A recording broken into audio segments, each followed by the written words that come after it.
የዮሐንስ ወንጌል ምዕራፍ 4 እንግዲህ ኢየሱስ ከዮሐንስ ይልቅ ደቀ መዛሙርት ያደርጋል ያጠምቅማል ማለትን ፈሪሳውያን እንደ ሰሙ ጌታ ባወቀ ጊዜ ይሁዳን ትቶ ወደ ገሊላ ደግሞ ሄደ።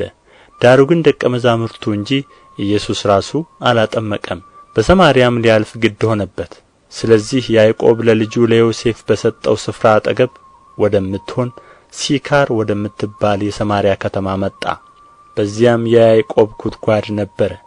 ኢየሱስም መንገድ ከመሄድ ደክሞ በጉድጓድ አጠገብ እንዲህ ተቀመጠ። ጊዜውም 6 ሰዓት ያህል ነበረ። ከሰማርያ አንዲት ሴት ውሃ ልትቀዳ መጣች። ኢየሱስም ውሃ አጠጪኝ አላት።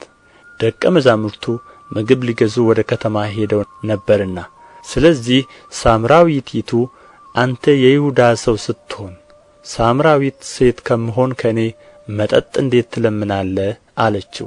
አይሁድ ከሳምራውያን ጋር አይተባበሩም ነበርና።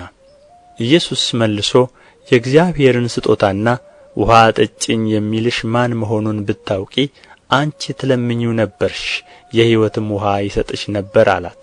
ሴቲቱ ጌታ ሆይ መቅጃ የለህም፣ ጉድጓዱም ጥልቅ ነው። እንግዲህ የሕይወት ውሃ ከወዴት ታገኛለህ? በውኑ አንተ ይህን ጉድጓድ ከሰጠን ከአባታችን ከያዕቆብ ትበልጣለህን?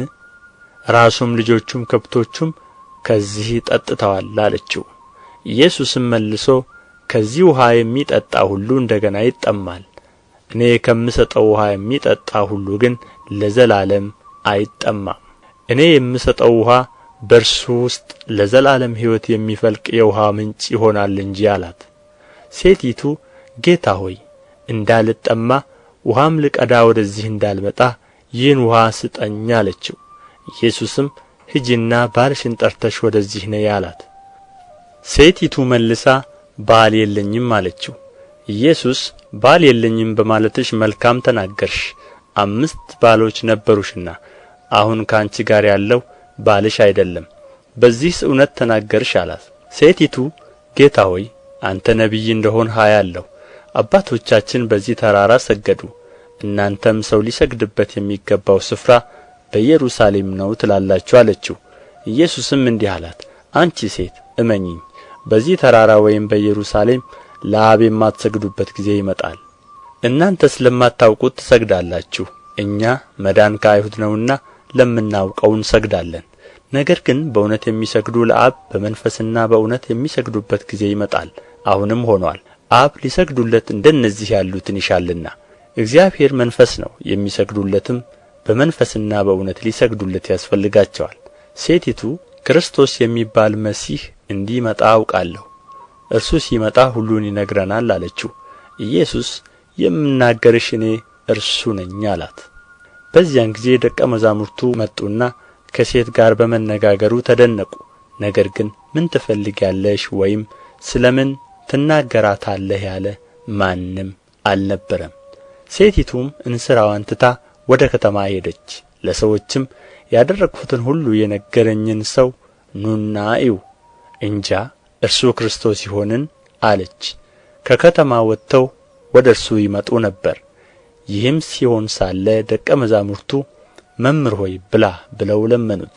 እርሱ ግን እናንተ የማታውቁት የምበላው መብል ለእኔ አለኝ አላቸው። ስለዚህ ደቀ መዛሙርቱ የሚበላው አንዳች ሰው አምጥቶለት ይሆንን ተባባሉ።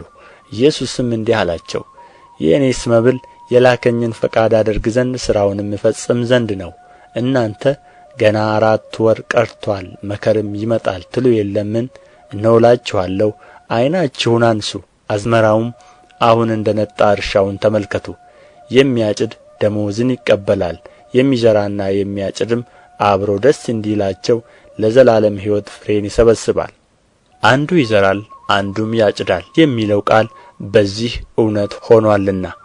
እኔም እናንተ ያልደከማችሁበትን ታጭዱ ዘንድ ሰደድኋችሁ። ሌሎች ደከሙ፣ እናንተም በድካማቸው ገባችሁ። ሴቲቱም ያደረግሁትን ሁሉ ነገረኝ ብላ ስለ መሰከረችው ቃል ከዚያች ከተማ የሰማርያ ሰዎች ብዙ አመኑበት። የሰማርያ ሰዎችም ወደ እርሱ በመጡ ጊዜ በእነርሱ ዘንድ እንዲኖር ለመኑት። በዚያም 2 ቀን ያህል ኖረ። ስለ ቃሉ ከፊተኞች ይልቅ ብዙ ሰዎች አመኑ። ሴቲቱንም አሁን የምናምን ስለ ቃልሽ አይደለም፣ እኛ ራሳችን ሰምተነዋልና እርሱም በእውነት ክርስቶስ የዓለም መድኃኒት እንደሆነ እናውቃለን ይሏት ነበር። ከሁለቱ ቀኖችም በኋላ ከዚያ ወጥቶ ወደ ገሊላ ሄደ፣ ነቢይ በገዛ አገሩ እንዳይከበር ኢየሱስ ራሱ መስክሮአልና። ወደ ገሊላም በመጣ ጊዜ የገሊላ ሰዎች ራሳቸው ደግሞ ለበዓል መጥተው ነበርና በበዓል በኢየሩሳሌም ያደረገውን ሁሉ ስላዩ ተቀበሉት። ኢየሱስም ውኃውን የወይን ጠጅ ወዳደረገባት ወደ ገሊላ ቃና ዳግመኛ መጣ። በቅፍርናሆምም ልጁ የታመመበት ከንጉሥ ቤት አንድ ሹም ነበረ። እርሱም ኢየሱስ ከይሁዳ ወደ ገሊላ እንደ መጣ ሰምቶ ልጁ ሊሞት ስላለው ወደ እርሱ ሄደ። ወርዶም እንዲፈውስለት ለመነው። ስለዚህም ኢየሱስ ምልክትና ድንቅ ነገር ካላያችሁ ከቶ አታምኑም አለው። ሹሙም ጌታ ሆይ ብላቴናዬ ሳይሞት ውረድ አለው። ኢየሱስም ሂድ፣ ልጅህ በሕይወት አለ አለው። ሰውየውም ኢየሱስ የነገረውን ቃል አምኖ ሄደ። እርሱም ሲወርድ ሳለ ባሮቹ ተገናኙትና ብላቴናህ በሕይወት አለ ብለው ነገሩት። እርሱም በጎ የሆነበትን ሰዓት ጠየቃቸው።